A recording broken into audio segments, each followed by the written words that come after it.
Welcome back, viewers at home. You're still tuned in right here on Prime Live, channel 345 on your decoder. Now, right now, I'm joined by an individual who's quite passionate about online safety and has worked with schools to educate children and parents about the risks associated with the digital world. As much as it is exciting at times, there are people who are quite skeptic about it.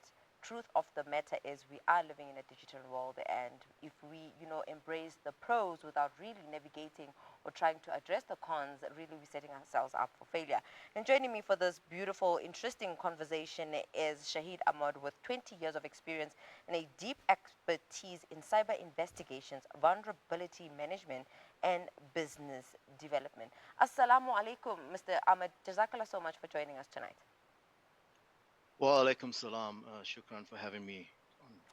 Now, earlier on, I did share with our viewers at home to say, when it comes to cybersecurity, it's something that we can't easily say a doctor will handle it. We ourselves need to be proactive in really understanding how we can, navigate the cyber, or rather the digital space, without really falling trapped to some of those threats. And with that, I'd like to ask for you to just share with our viewers at home, what are some of the common, cyber threats, or rather cyber attacks that they are prone to, as well as how they can go about, navigating or just handling them in that sense?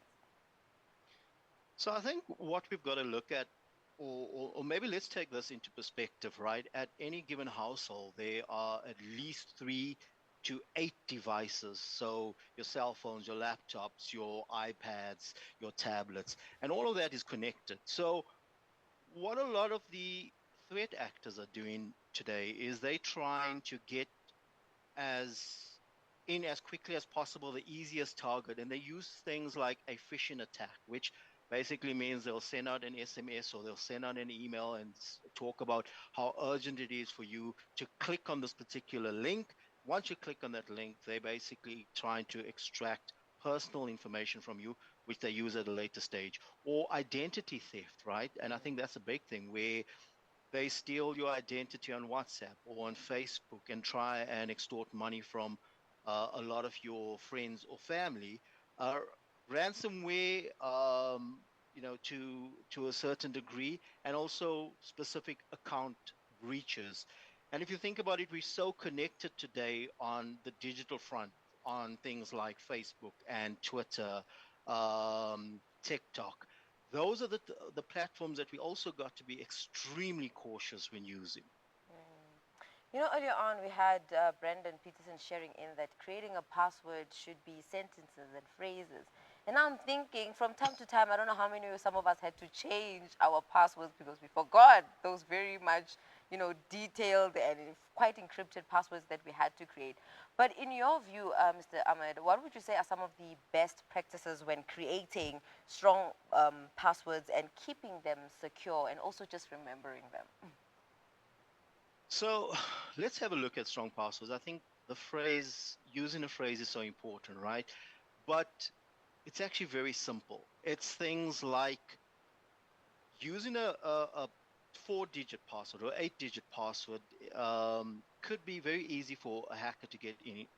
They would ask simple things like, what's your name? If you and I had to have a conversation, I am trying to get into your environment, I'd understand your name, if you had a dog, your favorite color. And most of the time, individuals will use their kids' names, spouses' names, or the year, so their name at 2025. So it's fairly simple. Creating a password, and I think the one of the ways of creating this particular password would be to use a phrase that you like, something like, I love going to mosque.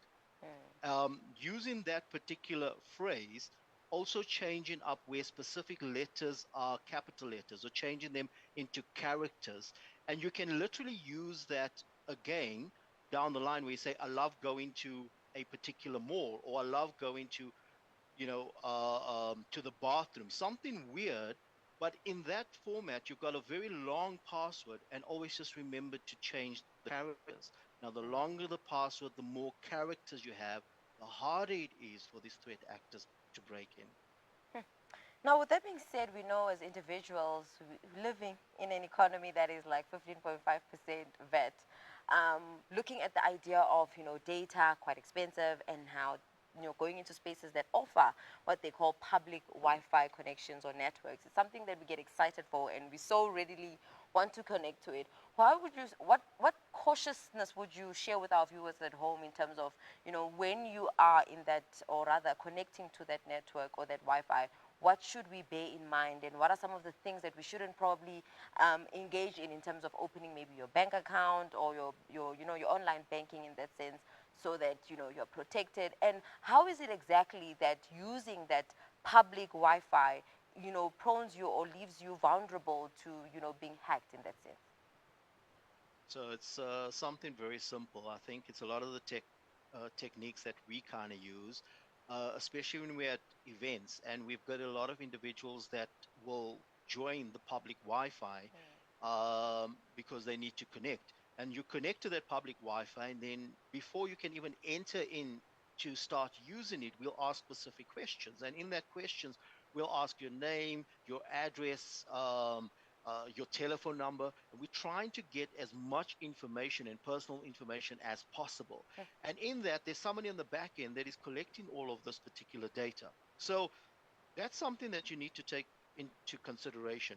Now, using these public Wi-Fi's, it's very important to then not try and log into your bank or try and switch off file sharing on your phones today. But data has become a lot more more cost effective if you have to think about it. So I would suggest the best thing is if you've got a work phone that you use quite a lot, try not log onto public Wi-Fi's. If you've got your kid that's playing and wants to use the Wi-Fi, then that's great. Let them use the Wi-Fi, but just ensure that they're not downloading anything on from that particular Wi-Fi or not sharing or giving any out any personal information. It's very difficult to really protect yourself when using public Wi-Fi if you do not have any security tools on your particular device. So once again, I would state just try and not give out as much public information as possible, and don't use any of your devices that is used for your business as well.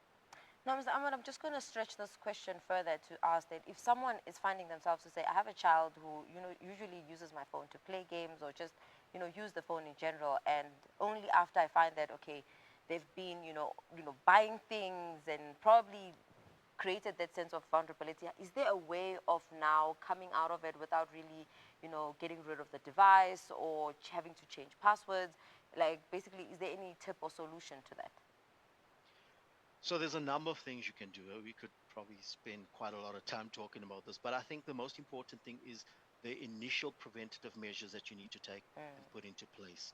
So first off, when setting up any of these accounts for your kids, like the TikToks, like the Facebooks, it's very important to either have an email, a specific email only for that particular account, because at the end of the day, what we tend to do is we have that email that links to our banking and that links to our other sensitive or other investments. So we have one email and we have multiple different avenues that's connected to that email. And in that regard, phishing attacks are so much easier because you're not really sure if this is now coming from your bank or your kid clicked on a specific link. So I would suggest first off preventive measure in the format of ensuring that you have different email addresses for your kids if they're playing on the social medias and on your banking email. Just in this case, have your banking email completely separate, a singular email for your bank. Now, why do you do that? If you get a phishing email from any of your other emails, you know it cannot be your bank because you have a specific separate email separately for your bank. Now, the question, if you get hit by ransomware or these particular attacks, what do you need to do? Well, I think the most important thing from there is you're going to have to try and figure out what are these attacks you're going to have, and it becomes quite difficult because you're not really sure what it could be. But I would say sometimes trying to offload those particular apps, changing your email passwords as quickly as possible would be the one thing, and to understand that they should not have any click on any links. Now if they do click on links, set up a two-factor authenticator, meaning that if they click and want to buy anything, an SMS comes to your phone for you to approve. And in that format, you kind of creating this barrier and the siloed environment to ensure that you know every step what is happening. Now, there's one thing that we probably have seen on social media and not really gotten to understand, the intricate parts around it, which comes to the fact that usually when somebody has been scammed online, there isn't quite a department within the policing sector to really handle that kind of, case in that matter. Would you say that currently the government as well as the private sector are currently, collaborating in enhancing ways of, addressing cyber attacks that, most citizens are literally faced with? So I think when it comes to the corporate sector, there are those processes, policies, and individuals you can go to. There are companies that you can go to assist you and to help you when you've been hit by ransomware.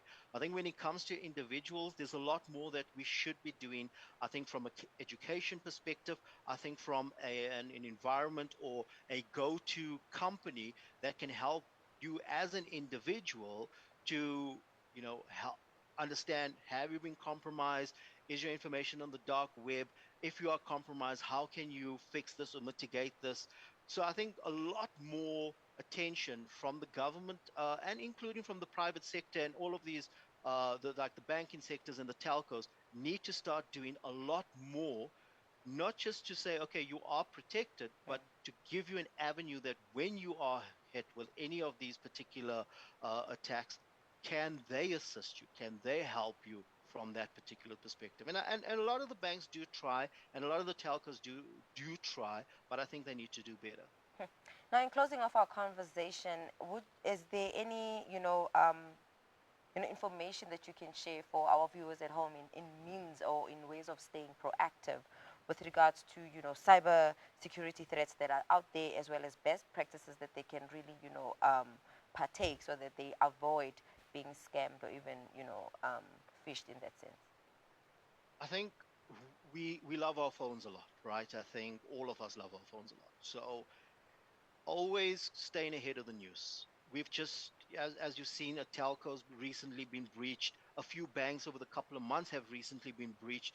Just be aware of that. And once you know that you might be banking with that specific bank or you might be at that particular telco, ensure that you change your passwords. Ensure that you connect with them and say, look, we've heard of this breach. What steps are you guys taking? What sector was hit? To ensure that you as an individual are protected, and you show the company that you kind of aware of it, and then the company starts taking a stronger stance, and they are trying their level best, but you've got to also be quite proactive to see this, be well read to understand that Google recently had a breach, and how will that affect you.